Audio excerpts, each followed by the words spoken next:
വചനമേ നിത്യജീവന്റെ ആധാരമേ, രക്ഷയേകിടും സത്യമാർഗമേ, എന്റെ ആത്മാവിനാശ്വാസമേ. വചനം വചനം വചനം. ഉൽപ്പത്തി പുസ്തകം 14-ാം അധ്യായം. ഷീനാർ രാജാവായ അമ്രാഫേൽ, എലാസർ രാജാവായ അരിയോക്, ഏലാം രാജാവായ കെദോർലാവോമർ, ഗോയിം രാജാവായ തിദാൽ എന്നിവർ തങ്ങളുടെ കാലത്ത് സോദോം രാജാവായ ബേറ, ഗൊമോറ രാജാവായ ബീർഷ, അത്മാ രാജാവായ ഷീനാബ്, സെബോയിം രാജാവായ ഷെമേബർ, ബേലായുടെ അതായത് സോവാറിന്റെ രാജാവ് എന്നിവരോട് യുദ്ധം ചെയ്തു. ഉപ്പുകടലായ സിദ്ദീമിന്റെ താഴ്വരയിൽ ഇവരെല്ലാം സഖ്യത്തിലായി. ഇവർ 12 വർഷം കേദോർലാവോമറിനെ സേവിച്ചു. എന്നാൽ 13-ാം വർഷം അവർ കലാപമുയർത്തി. 14-ാം വർഷം കേദോർലാവോമറും കൂടെയുണ്ടായിരുന്ന രാജാക്കന്മാരും ചെന്ന് അഷ്തെരോത്ത് കർണായിമിൽ റാഫാഫുകളെയും ഹാമിൽ സൂസിമുകളെയും ഷാവേ കിരിയാത്തായിമിൽ എമീമുകളെയും സെയർ മലകളിൽ ഹോരികളെയും അടിച്ചമർത്തി. അവർ മരുഭൂമിയുടെ അതിർത്തിയിലുള്ള ഏൽ പാരാൻ വരെ എത്തി. അവർ പിന്തിരിഞ്ഞ് എൻ മിഷ്പാത്തിൽ അതായത് കാദേശിൽ ചെന്ന് അമലേക്കുകളുടെ നാട് മുഴുവനും നശിപ്പിച്ചു. ഒപ്പം ഹസോൻ താമാറിൽ പാർത്തിരുന്ന അമോര്യരെയും. അപ്പോൾ സോദോം രാജാവ്, ഗൊമോറ രാജാവ്, അത്മാ രാജാവ്, സെബോയിം രാജാവ്, ബേലായിലെ അതായത് സോവാറിലെ രാജാവ് എന്നിവർ പുറപ്പെട്ട് സിദ്ദീമിന്റെ താഴ്വരയിൽ യുദ്ധത്തിനൊരുങ്ങി. ഏലാം രാജാവായ കെദോർലാവോമർ, ഗോയിം രാജാവായ തിദാൽ, ഷീനാർ രാജാവായ അമ്രാഫേൽ, എലാസർ രാജാവായ അരിയോക്ക് എന്നിവർക്കെതിരെ, 4 രാജാക്കന്മാർ 5 പേർക്കെതിരെ. സിദ്ദീമിന്റെ താഴ്വര മുഴുവൻ കീല് നിറഞ്ഞ കുളങ്ങളായിരുന്നു. പിന്തിരിഞ്ഞോടിയപ്പോൾ സോദോമിലെയും ഗൊമോറായിലെ രാജാക്കന്മാർ അതിൽ വീണു. ശേഷിച്ചവർ മലയിലേക്ക് ഓടിപ്പോയി. സോദോമിലെയും ഗൊമോറായിലെയും സർവ്വസമ്പത്തും ഭക്ഷണ സാധനങ്ങളും അവർ കവർന്നുകൊണ്ടുപോയി. അബ്രാമിന്റെ സഹോദരപുത്രനായ ലോത്തിനെയും അവന്റെ സമ്പത്തോടുകൂടെ അവർ പിടിച്ചുകൊണ്ടുപോയി. അപ്പോൾ അവൻ സോദോമിൽ പാർക്കുകയായിരുന്നു. രക്ഷപ്പെട്ട ഒരുവൻ വന്ന് ഹെബ്രായനായ അബ്രാമിനെ വിവരമറിയിച്ചു. അവൻ അപ്പോൾ എഷ്കോലിന്റെയും ആനേറിന്റെയും സഹോദരൻ അമ്മൂര്യനായ മാമ്രയുടെ ഓക്ക് മരത്തോപ്പിനടുത്ത് താമസിക്കുകയായിരുന്നു. അവർ അബ്രാമിന്റെ ഉടമ്പടിയിൽ പങ്കാളികളായിരുന്നു. സഹോദരൻ തടവുകാരനാക്കപ്പെട്ടെന്ന് അബ്രാം കേട്ടപ്പോൾ തന്റെ വീട്ടിൽ തന്നെ ജനിച്ചു വളർന്നവരും പയറ്റി തെളിഞ്ഞവരുമായ 318 പേരെ വേർതിരിച്ചെടുത്ത് ദാൻ വരെ പിന്തുടർന്നു. അവനും അവന്റെ സേവകരും രാത്രി വിവിധ ഗണങ്ങളായി തിരിഞ്ഞ് അവരെ ആക്രമിച്ചു. ദമാസ്കസിന് വടക്കുള്ള ഹോബ വരെ അവൻ അവരെ പിന്തുടർന്നു. അവൻ സർവ്വസമ്പത്തും തിരികെ കൊണ്ടുവന്നു. കൂടാതെ അവന്റെ സഹോദരൻ ലോത്തിനെയും അവന്റെ സമ്പത്തും ഒപ്പം സ്ത്രീകളെയും ജനങ്ങളെയും തിരികെ കൊണ്ടുവന്നു. കേദോർലാവോമറെയും കൂടെയുണ്ടായിരുന്ന രാജാക്കന്മാരെയും തോൽപ്പിച്ച് അവൻ മടങ്ങി വന്ന ശേഷം അവനെ സന്ദർശിക്കാൻ സോദോം രാജാവ് രാജാവിന്റെ താഴ്വര എന്നറിയപ്പെടുന്ന ഷാവേ താഴ്വരയിലേക്ക് പുറപ്പെട്ടു. സാലേം രാജാവായ മെൽക്കിസദേക്ക് അപ്പവും വീഞ്ഞും കൊണ്ടുവന്നു. അദ്ദേഹം അത്യുന്നത ദൈവത്തിന്റെ പുരോഹിതനായിരുന്നു. അബ്രാമിനെ ആശീർവദിച്ചുകൊണ്ട് അദ്ദേഹം പറഞ്ഞു, ആകാശത്തിന്റെയും ഭൂമിയുടെയും നാഥനായ അത്യുന്നത ദൈവത്താൽ അബ്രാം അനുഗ്രഹീതൻ. നിന്റെ എതിരാളികളെ നിന്റെ കയ്യിലേൽപ്പിച്ച അത്യുന്നത ദൈവം വാഴ്ത്തപ്പെട്ടവൻ. അവൻ എല്ലാറ്റിന്റെയും ദശാംശം അദ്ദേഹത്തിന് കൊടുത്തു. സോദോം രാജാവ് അബ്രാമിനോട് പറഞ്ഞു, ആളുകളെ എനിക്ക് തരുവിൻ, സമ്പത്ത് നീ എടുത്തുകൊള്ളുക. അബ്രാം സോദോം രാജാവിനോട് പറഞ്ഞു, ആകാശത്തിന്റെയും ഭൂമിയുടെയും ഉടമയായ അത്യുന്നത ദൈവം എന്ന കർത്താവിങ്കിലേക്ക് ഞാൻ എൻ്റെ കരമുയർത്തുന്നു. ഞാൻ അബ്രാമിനെ സമ്പന്നനാക്കി എന്ന് നീ പറയാതിരിക്കാൻ ഒരു ചരടോ ചെരുപ്പിന്റെ വാറോ നിന്റേതായ ഒന്നും തന്നെയോ ഞാൻ എടുക്കുകയില്ല. യുവാക്കൾ ഭക്ഷിച്ചതും എൻ്റെ കൂടെ വന്ന ആളുകളുടെ പങ്കുമൊഴികെ. ആനർ, എഷ്കോൽ, മാമ്രേ എന്നിവർ തങ്ങളുടെ പങ്ക് എടുത്തുകൊള്ളട്ടെ. ഉൽപ്പത്തി പുസ്തകം 15-ാം അധ്യായം. ഈ സംഭവങ്ങൾക്ക് ശേഷം അബ്രാമിന് ദർശനത്തിൽ കർത്താവിന്റെ വചനം ഇപ്രകാരം ഭവിച്ചു: അബ്രാം, ഭയപ്പെടേണ്ട, ഞാൻ നിനക്ക് പരിചയാണ്, നിന്റെ പ്രതിഫലം വളരെ വലുതായിരിക്കും. അബ്രാം ചോദിച്ചു: എന്റെ നാഥനായ കർത്താവേ, അങ്ങ് എനിക്ക് എന്താണ് തരിക? ഞാൻ ഇപ്പോഴും സന്താനരഹിതനായി തന്നെ കഴിയുന്നു. ദമാസ്കസുകാരൻ എലിയാസറാണ് എന്റെ വീടിന്റെ കാര്യസ്ഥൻ. തുടർന്ന് അബ്രാം പറഞ്ഞു: നോക്കൂ, എനിക്കൊരു സന്താനത്തെ അങ്ങ് തന്നിട്ടില്ല. ഇതാ, എന്റെ ഭവനത്തിലെ ഒരംഗമായിരിക്കും എന്റെ അനന്തരാവകാശി. അപ്പോൾ അവന് കർത്താവിന്റെ വചനം ഇപ്രകാരമുണ്ടായി: അവനല്ല നിന്റെ അനന്തരാവകാശിയാകുന്നത്, പ്രത്യുത നിന്റെ ഉള്ളിൽ നിന്ന് പുറപ്പെടുന്നവൻ തന്നെ നിന്റെ അനന്തരാവകാശിയാകും. അവിടുന്ന് അവനെ പുറത്തേക്ക് കൊണ്ടുവന്നിട്ട് പറഞ്ഞു: ആകാശത്തേക്ക് നോക്കുക, നക്ഷത്രങ്ങളെ എണ്ണുക, അവയെ എണ്ണാൻ നിനക്ക് കഴിയുമെങ്കിൽ. അവിടുന്ന് തുടർന്ന് അവനോട് പറഞ്ഞു: അതുപോലെയായിരിക്കും നിന്റെ സന്തതിയും. അവൻ കർത്താവിൽ വിശ്വസിച്ചു. അത് അവിടുന്ന് അവന് നീതിയായി പരിഗണിക്കുകയും ചെയ്തു. അവിടുന്ന് തുടർന്ന് അവനോട് അരുൾ ചെയ്തു: ഈ നാട് നിനക്ക് അവകാശമായി തരാൻ വേണ്ടി നിന്നെ കൽദായരുടെ ഊരിൽ നിന്ന് കൂട്ടിക്കൊണ്ടുവന്ന കർത്താവാണ് ഞാൻ. അവൻ ചോദിച്ചു: എന്റെ നാഥനായ കർത്താവേ, ഇത് ഞാൻ അവകാശമാക്കുമെന്ന് ഞാൻ എങ്ങനെ അറിയും? അവിടുന്ന് അവനോട് പറഞ്ഞു: 3 വയസ്സ് പ്രായമുള്ള ഒരു പശുക്കിടാവ്, 3 വയസ്സ് പ്രായമുള്ള ഒരു പെണ്ണാട്, 3 വയസ്സ് പ്രായമുള്ള ഒരു മുട്ടാട് എന്നിവയെയും ഒരു ചെങ്ങാലിയെയും പ്രാവിൻ കുഞ്ഞിനെയും എനിക്കായി കൊണ്ടുവരിക. അവൻ അവയെല്ലാം അവിടുത്തേക്കായി കൊണ്ടുവന്ന് അവ നെടുകെ പിളർന്ന് കഷണങ്ങൾ നേർക്കുനേർ വച്ചു. എന്നാൽ പക്ഷികളെ അവൻ പിളർന്നില്ല. ജഡത്തിന്മേൽ റാഞ്ചൽ പക്ഷികൾ ഇറങ്ങി വന്നപ്പോൾ അബ്രാം അവയെ ആട്ടി ഓടിച്ചു. സൂര്യൻ അസ്തമിച്ചുകൊണ്ടിരുന്നപ്പോൾ അബ്രാമിന്റെ മേൽ ഒരു ഗാഢനിദ്ര പതിച്ചു. ഇതാ, കൂരിരുളാർന്ന ഒരു ഭീതി അവന്റെ മേൽ നിപതിക്കുന്നു. അപ്പോൾ കർത്താവ് അബ്രാമിനോട് അരുൾ ചെയ്തു: നീ ഇത് ഉറപ്പായും അറിഞ്ഞുകൊള്ളുക, നിന്റെ സന്തതി തങ്ങളുടേതല്ലാത്ത നാട്ടിൽ പ്രവാസികളായിരിക്കും. അവർ അക്കൂട്ടർക്ക് ദാസവേല ചെയ്യും. അവരാകട്ടെ 400 കൊല്ലം അവരെ കഷ്ടപ്പെടുത്തും. എന്നാൽ അവർ സേവിക്കുന്ന ജനതയെ ഞാൻ വിധിക്കും. അതിനുശേഷം ധാരാളം സമ്പത്തുമായി അവർ പുറത്തു വരും. നീയാകട്ടെ സമാധാനത്തോടെ നിന്റെ പിതാക്കന്മാരോട് ചേരും. വാർദ്ധക്യ തികവിൽ നീ സംസ്കരിക്കപ്പെടും. 4ാം തലമുറയിൽ അവർ ഇങ്ങോട്ട് തിരിച്ചു പോരും. എന്തെന്നാൽ അമോര്യരുടെ ദുഷ്ടത ഇനിയും പൂർത്തിയായിട്ടില്ല. സൂര്യൻ അസ്തമിച്ചപ്പോൾ കനത്ത അന്ധകാരമുണ്ടായി. ഇതാ, പുകയുന്ന തീച്ചുളിയും ജ്വലിക്കുന്ന തീനാളവും ആ കഷണങ്ങളുടെ നടുവിലൂടെ കടന്നുപോയി. ആ ദിവസം തന്നെ കർത്താവ് അബ്രാമുമായി ഇപ്രകാരം ഉടമ്പടി ചെയ്തു: നിന്റെ സന്തതിക്ക് ഈ നാട് ഞാൻ തന്നിരിക്കുന്നു. ഈജിപ്ത് നദി മുതൽ മഹാനദിയായ യൂഫ്രട്ടീസ് നദി വരെയുള്ള കേനിയർ, കെനീസ്യർ, കത്മോനിയർ, ഹിത്യർ, പെരിസ്യർ, റഫായിം, അമോര്യർ, കാനാന്യർ, ഗിർഗാഷ്യർ, ജബൂസ്യർ എന്നിവരെ തന്നെ. 13-ാം സങ്കീർത്തനം. കർത്താവേ, എത്ര നാൾ അങ്ങ് നിത്യമായി എന്നെ മറന്നുകളയുമോ?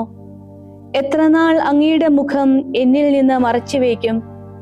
എത്ര നാൾ എൻ്റെ ആത്മാവിൽ അസ്വസ്ഥതകളും ദിവസം തോറും എൻ്റെ ഹൃദയത്തിൽ വ്യഥയും ഞാൻ പേറണം? എത്ര നാൾ എൻ്റെ ശത്രു എൻ്റെ മേൽ ഉയർന്നു നിൽക്കും? എൻ്റെ ദൈവമായ കർത്താവേ, എന്നെ കടാക്ഷിച്ച് ഉത്തരമരുളണമേ. ഞാൻ മരണനിദ്രയിലാകാതിരിക്കാൻ എൻ്റെ നയനങ്ങൾ പ്രകാശിപ്പിക്കണമേ. ഞാൻ ചഞ്ചലപ്പെടുന്നത് കൊണ്ട് അവനെ ഞാൻ കീഴ്പ്പെടുത്തിയെന്ന് എൻ്റെ ശത്രു പറയാനും എൻ്റെ വൈരികൾ ആനന്ദിക്കാനും ഇടയാകാതിരിക്കട്ടെ. ഞാൻ അങ്ങയുടെ കരുണയിൽ ആശ്രയിക്കുന്നു. എൻ്റെ ഹൃദയം അങ്ങയുടെ രക്ഷയിൽ ആനന്ദം കൊള്ളുന്നു. ഞാൻ കർത്താവിന് ഗാനം ആലപിക്കട്ടെ, എന്തെന്നാൽ അവിടുന്ന് എനിക്ക് പ്രതിഫലം തന്നിരിക്കുന്നു. 14-ാം സങ്കീർത്തനം. ദൈവമില്ല എന്ന് ഭോഷൻ തൻ്റെ ഹൃദയത്തിൽ പറയുന്നു. അവർ ദുഷിച്ചിരിക്കുന്നു, മ്ലേച്ഛമായി പ്രവർത്തിക്കുന്നു, നന്മ ചെയ്യുന്ന ആരുമില്ല. ദൈവത്തെ തേടുന്ന വിവേകി ഉണ്ടോ എന്ന് കാണാൻ കർത്താവ് സ്വർഗത്തിൽ നിന്ന് മനുഷ്യമക്കളെ നിരീക്ഷിക്കുന്നു. എല്ലാവരും വഴിതെറ്റി ഒന്നുപോലെ വഷളായി. നന്മ ചെയ്യുന്ന ആരുമില്ല, ഒരുവൻ പോലുമില്ല. ദുഷ്കർമ്മികൾ ആരും അറിയുന്നില്ലേ? എന്റെ ജനത്തെ ഭക്ഷിക്കുന്നവർ അപ്പം തിന്നുന്നു. ഇവർ കർത്താവിനെ വിളിച്ചപേക്ഷിക്കുന്നില്ല. അവിടെ അവർ ഭയവിവശരായി. എന്തെന്നാൽ ദൈവം നീതിമാന്റെ തലമുറയോട് കൂടിയാണ്. നിങ്ങൾ പീഡിതന്റെ ആലോചനയെ നാണം കെടുത്തുന്നു. അവന്റെ അഭയമായി കർത്താവുണ്ട് തീർച്ച. ഇസ്രായേലിന്റെ രക്ഷ സിയോനിൽ നിന്ന് ഉണ്ടായെങ്കിൽ, കർത്താവ് തന്റെ ജനത്തിന്റെ അടിമത്തം നീക്കുമ്പോൾ യാക്കോബ് ആനന്ദിക്കും, ഇസ്രായേൽ സന്തോഷിക്കും. 15-ാം സങ്കീർത്തനം. കർത്താവേ, അങ്ങയുടെ കൂടാരത്തിൽ ആര് വസിക്കും? അങ്ങയുടെ വിശുദ്ധഗിരിയിൽ ആര് വാസമുറപ്പിക്കും? നിഷ്കളങ്കനായി വ്യാപരിക്കുന്നവനും നീതി പ്രവർത്തിക്കുന്നവനും ഹൃദയപൂർവം സത്യം സംസാരിക്കുന്നവനും അവൻ നാവുകൊണ്ട് ദുഷിക്കുന്നില്ല, സ്നേഹിതനോട് ദ്രോഹം ചെയ്യുന്നില്ല, അയൽക്കാരനെതിരെ അപവാദം പേറി നടക്കുന്നില്ല. അവന്റെ ദൃഷ്ടികളിൽ ഒഴിവാക്കേണ്ടവനാണ് പരിഹാസ്യൻ. കർത്താവിനെ ഭയപ്പെടുന്നവരെ അവൻ ബഹുമാനിക്കുന്നു. അവൻ ശപഥം ചെയ്യുന്നു, ദോഷകരമായാലും വ്യതിചലിക്കുന്നില്ല. അവൻ പണം പലിശയ്ക്ക് കൊടുക്കുന്നില്ല, നിർദോഷനെതിരെ കൈക്കൂലി വാങ്ങുന്നില്ല. ഇവ പാലിക്കുന്നവൻ ഒരിക്കലും കുലുങ്ങുകയില്ല. വിശുദ്ധ മത്തായി എഴുതിയ സുവിശേഷം 12-ാം അധ്യായം. അക്കാലത്ത് ഒരു സാബത്തിൽ യേശു ഗോതമ്പ് വയലിലൂടെ കടന്നു പോകുകയായിരുന്നു. അപ്പോൾ അവന്റെ ശിഷ്യന്മാർക്ക് വിശന്നു. അവർ കതിരുകൾ പറിച്ചു തിന്നാൻ തുടങ്ങി. ഫരിസേയർ ഇത് കണ്ട് അവനോട് പറഞ്ഞു, നോക്കൂ, നിന്റെ ശിഷ്യന്മാർ സാബത്തിൽ നിഷിദ്ധമായത് ചെയ്യുന്നു. അവൻ പറഞ്ഞു, വിശന്നപ്പോൾ ദാവീദും അനുചരന്മാരും എന്താണ് ചെയ്തതെന്ന് നിങ്ങൾ വായിച്ചിട്ടില്ലേ? അവൻ ദൈവഭവനത്തിൽ പ്രവേശിച്ച് പുരോഹിതന്മാർക്കല്ലാതെ തനിക്കോ സഹചരന്മാർക്കോ ഭക്ഷിക്കാൻ അനുവാദമില്ലാത്ത കാഴ്ചയപ്പം ഭക്ഷിച്ചതെങ്ങനെ? അല്ലെങ്കിൽ സാബത്ത് ദിവസം ദേവാലയത്തിലെ പുരോഹിതന്മാർ സാബത്ത് ലംഘിക്കുകയും അതേസമയം കുറ്റമറ്റവനായിരിക്കുകയും ചെയ്യുന്നത് എങ്ങനെയെന്ന് നിങ്ങൾ നിയമത്തിൽ വായിച്ചിട്ടില്ലേ? എന്നാൽ ഞാൻ നിങ്ങളോട് പറയുന്നു, ദേവാലയത്തേക്കാൾ ശ്രേഷ്ഠമായത് ഇവിടെയുണ്ട്. ബലിയല്ല, കരുണയാണ് ഞാൻ ആഗ്രഹിക്കുന്നത് എന്നതിൻ്റെ അർത്ഥം മനസ്സിലാക്കിയിരുന്നെങ്കിൽ നിങ്ങൾ നിരപരാധരെ കുറ്റം വിധിക്കുമായിരുന്നില്ല. എന്തെന്നാൽ മനുഷ്യപുത്രൻ സാബത്തിന്റെയും കർത്താവാണ്. അനന്തരം യേശു അവിടെ നിന്ന് യാത്ര തിരിച്ച് അവരുടെ സിനഗോഗിലെത്തി. അവിടെ കൈ ശോഷിച്ച ഒരുവനുണ്ടായിരുന്നു. യേശുവിൽ കുറ്റം ആരോപിക്കണമെന്ന ഉദ്ദേശത്തോടെ അവർ അവനോട് ചോദിച്ചു, സാബത്തിൽ രോഗശാന്തി നൽകുന്നത് അനുവദനീയമാണോ? അവൻ പറഞ്ഞു, നിങ്ങളിൽ ആരുണ്ട് തൻ്റെ ആട് സാബത്തിൽ കുഴിയിൽ വീണാൽ പിടിച്ചു കയറ്റാത്തതായി? ആടിനേക്കാൾ എത്രയേറെ വിലപ്പെട്ടവനാണ് മനുഷ്യൻ. അതിനാൽ സാബത്തിൽ നന്മ ചെയ്യുന്നത് അനുവദനീയമാണ്. അനന്തരം അവൻ ആ മനുഷ്യനോട് പറഞ്ഞു, കൈ നീട്ടുക. അവൻ കൈ നീട്ടി. ഉടനെ അത് സുഖം പ്രാപിക്കപ്പെട്ടു, മറ്റേ കൈ പോലെയായി. ഫരിസേയരാകട്ടെ അവിടെ നിന്ന് പോയി അവനെ നശിപ്പിക്കേണ്ടത് എങ്ങനെയെന്ന് കൂടിയാലോചന നടത്തി. ഇത് മനസ്സിലാക്കിയ യേശു അവിടെ നിന്ന് പിൻവാങ്ങി. അനേകം പേർ അവനെ അനുഗമിച്ചു. അവരെയെല്ലാം അവൻ സുഖപ്പെടുത്തി. തന്നെ പരസ്യപ്പെടുത്തുന്നതിൽ നിന്ന് അവൻ അവരെ വിലക്കി. ഇത് യേശയ്യാ പ്രവാചകൻ വഴി അരുൾ ചെയ്യപ്പെട്ടത് പൂർത്തിയാകാനാണ്. ഇതാ, ഞാൻ തിരഞ്ഞെടുത്ത എൻ്റെ ദാസൻ, എൻ്റെ ആത്മാവ് പ്രസാദിച്ച എൻ്റെ പ്രിയപ്പെട്ടവൻ. ഞാൻ അവൻ്റെ മേൽ എൻ്റെ ആത്മാവിനെ അയക്കും. അവൻ ജനതകളെ ന്യായവിധി അറിയിക്കും. അവൻ തർക്കിക്കുകയോ ഒച്ചവയ്ക്കുകയോ ഇല്ല. തെരുവീഥികളിൽ അവന്റെ ശബ്ദം ആരും കേൾക്കുകയുമില്ല. നീതിയെ വിജയത്തിലെത്തിക്കുന്നതുവരെ അവൻ ചതഞ്ഞ ഞാങ്ങണ ഒടിക്കുകയില്ല, പുകഞ്ഞ തിരി കെടുത്തുകയില്ല. അവന്റെ നാമത്തിൽ ജനതകൾ പ്രത്യാശ വയ്ക്കും. അനന്തരം അന്ധനും ഊമയുമായ ഒരു പിശാച് ബാധിതനെ അവർ യേശുവിന്റെ അടുത്ത് കൊണ്ടുവന്നു. യേശു അവനെ സുഖപ്പെടുത്തി. അവൻ സംസാരിക്കുകയും കാണുകയും ചെയ്തു. ജനക്കൂട്ടമെല്ലാം അത്ഭുതപ്പെട്ട് ചോദിച്ചുകൊണ്ടിരുന്നു, ഇവനായിരിക്കുമോ ദാവീദിന്റെ പുത്രൻ? എന്നാൽ ഇത് കേട്ടപ്പോൾ ഫരിസേയർ പറഞ്ഞു, ഇവൻ പിശാചുക്കളുടെ തലവനായ ബേൽസെബൂലിനെ കൊണ്ട് തന്നെയാണ് പിശാചുക്കളെ ബഹിഷ്കരിക്കുന്നത്. അവരുടെ വിചാരങ്ങൾ മനസ്സിലാക്കി യേശു അവരോട് പറഞ്ഞു, അന്തശ്ചിത്രമുള്ള ഏത് രാജ്യവും നശിച്ചു പോകും. അന്തശ്ചിത്രമുള്ള നഗരമോ ഭവനമോ നിലനിൽക്കുകയില്ല. സാത്താൻ സാത്താനെ ബഹിഷ്കരിക്കുന്നെങ്കിൽ അവൻ തനിക്കെതിരായി തന്നെ ഭിന്നിക്കുകയാണ്. അങ്ങനെയെങ്കിൽ അവന്റെ രാജ്യം എങ്ങനെ നിലനിൽക്കും? ബേൽസെബൂലിനെ കൊണ്ടാണ് ഞാൻ പിശാചുക്കളെ ബഹിഷ്കരിക്കുന്നതെങ്കിൽ നിങ്ങളുടെ പുത്രന്മാർ ആരെ കൊണ്ടാണ് അവയെ ബഹിഷ്കരിക്കുന്നത്? അതുകൊണ്ട് അവർ നിങ്ങളുടെ വിധികർത്താക്കളായിരിക്കും. എന്നാൽ ദൈവാത്മാവിനെ കൊണ്ടാണ് ഞാൻ പിശാചുക്കളെ ബഹിഷ്കരിക്കുന്നതെങ്കിൽ ദൈവരാജ്യം നിങ്ങളുടെ അടുത്തെത്തിയിരിക്കുന്നു. അഥവാ ശക്തനായ ഒരു മനുഷ്യന്റെ ഭവനത്തിൽ പ്രവേശിച്ച് വസ്തുക്കൾ കവർച്ച ചെയ്യാൻ ആദ്യം തന്നെ അവനെ ബന്ധിക്കാതെ സാധിക്കുമോ? അപ്പോൾ അവന്റെ ഭവനം കവർച്ച ചെയ്യാൻ കഴിയും. എന്നോട് കൂടെയല്ലാത്തവൻ എൻ്റെ എതിരാളിയാണ്. എന്നോടുകൂടെ ശേഖരിക്കാത്തവൻ ചിതറിച്ചു കളയുന്നു. അതുകൊണ്ട് ഞാൻ നിങ്ങളോട് പറയുന്നു, മനുഷ്യന്റെ എല്ലാ പാപവും ദൈവദൂഷണവും ക്ഷമിക്കപ്പെടും. എന്നാൽ ആത്മാവിനെതിരായ ദൂഷണം ക്ഷമിക്കപ്പെടുകയില്ല. മനുഷ്യപുത്രനെതിരായി ആരെങ്കിലും ഒരു വാക്ക് പറഞ്ഞാൽ അത് ക്ഷമിക്കപ്പെടും. എന്നാൽ പരിശുദ്ധാത്മാവിനെതിരായി ആരെങ്കിലും സംസാരിച്ചാൽ ഈ യുഗത്തിലോ വരാനിരിക്കുന്ന യുഗത്തിലോ ക്ഷമിക്കപ്പെടുകയില്ല. ഒന്നുകിൽ വൃക്ഷം നല്ലത്, ഫലവും നല്ലത്, അല്ലെങ്കിൽ വൃക്ഷം ചീത്ത, ഫലവും ചീത്ത. കാരണം ഫലത്തിൽ നിന്നാണ് വൃക്ഷത്തെ അറിയുന്നത്. അണലി സന്തതികളെ, ദുഷ്ടനായിരിക്കെ നല്ല കാര്യങ്ങൾ പറയാൻ നിങ്ങൾക്ക് എങ്ങനെ കഴിയും? ഹൃദയത്തിന്റെ നിറവിൽ നിന്നാണല്ലോ അധരം സംസാരിക്കുന്നത്. നല്ല മനുഷ്യൻ നന്മയുടെ ശേഖരത്തിൽ നിന്ന് നന്മ പുറപ്പെടുവിക്കുന്നു. ദുഷ്ടനാകട്ടെ തിന്മയുടെ ശേഖരത്തിൽ നിന്ന് തിന്മ പുറപ്പെടുവിക്കുന്നു. ഞാൻ നിങ്ങളോട് പറയുന്നു, മനുഷ്യർ പറയുന്ന ഓരോ വ്യർത്ഥ വാക്കിനും വിധി ദിവസം കണക്ക് കൊടുക്കേണ്ടി വരും. കാരണം നിന്റെ വാക്കുകളാൽ നീ നീതിമത്കരിക്കപ്പെടും, നിന്റെ വാക്കുകളാൽ തന്നെ നീ കുറ്റം വിധിക്കപ്പെടുകയും ചെയ്യും. അപ്പോൾ ചില നിയമജ്ഞരും ഫരിസേയരും അവനോട് പറഞ്ഞു, ഗുരു, നിന്നിൽ നിന്ന് ഒരടയാളം കാണാൻ ഞങ്ങൾ ആഗ്രഹിക്കുന്നു. അവൻ മറുപടി പറഞ്ഞു, ദുഷിച്ചതും അവിശ്വസ്തവുമായ തലമുറ അടയാളം അന്വേഷിക്കുന്നു. യോനാ പ്രവാചകന്റെ അടയാളമല്ലാതെ മറ്റൊരടയാളവും അതിന് നൽകപ്പെടുകയില്ല. യോന 3 രാവും 3 പകലും തിമിംഗലത്തിന്റെ ഉദരത്തിൽ കിടന്ന പോലെ മനുഷ്യപുത്രനും 3 രാവും 3 പകലും ഭൂമിക്കുള്ളിലായിരിക്കും. നിനവേ നിവാസികൾ വിധി ദിവസം ഈ തലമുറയോടൊത്ത് എഴുന്നേറ്റ് ഇതിനെ കുറ്റം വിധിക്കും. എന്തെന്നാൽ യോനായുടെ പ്രസംഗം കേട്ട് അവർ അനുതപിച്ചു. ഇതാ ഇവിടെ യോനയേക്കാൾ വലിയവൻ. ദക്ഷിണദേശത്തെ രാജ്ഞി വിധി ദിവസം ഈ തലമുറയോടൊത്ത് ഉയർത്തെഴുന്നേൽക്കുകയും ഇതിനെ കുറ്റം വിധിക്കുകയും ചെയ്യും. എന്തെന്നാൽ സോളമന്റെ വിജ്ഞാനം ശ്രവിക്കാൻ അവൾ ഭൂമിയുടെ അതിർത്തികളിൽ നിന്ന് വന്നെത്തി. ഇതാ ഇവിടെ സോളമനേക്കാൾ വലിയവൻ. അശുദ്ധാരൂപി ഒരു മനുഷ്യനെ വിട്ടുപോകുമ്പോൾ അത് ആശ്വാസം തേടി വരണ്ട സ്ഥലങ്ങളിലൂടെ അലഞ്ഞു നടക്കുന്നു, എന്നാൽ കണ്ടെത്തുന്നില്ല. അപ്പോൾ അത് പറയുന്നു, ഞാൻ ഇറങ്ങിപ്പോകുന്ന എൻ്റെ താമസ സ്ഥലത്തേക്ക് തിരിച്ചു ചെല്ലും.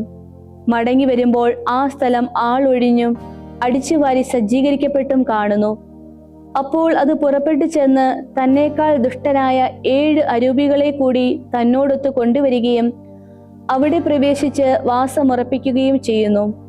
അങ്ങനെ ആ മനുഷ്യന്റെ അവസാനത്തെ സ്ഥിതി ആദ്യത്തേതിനേക്കാൾ ശോചനീയമായി തീരുന്നു. ഈ ദുഷിച്ച തലമുറയ്ക്കും ഇതുതന്നെയായിരിക്കും സ്ഥിതി.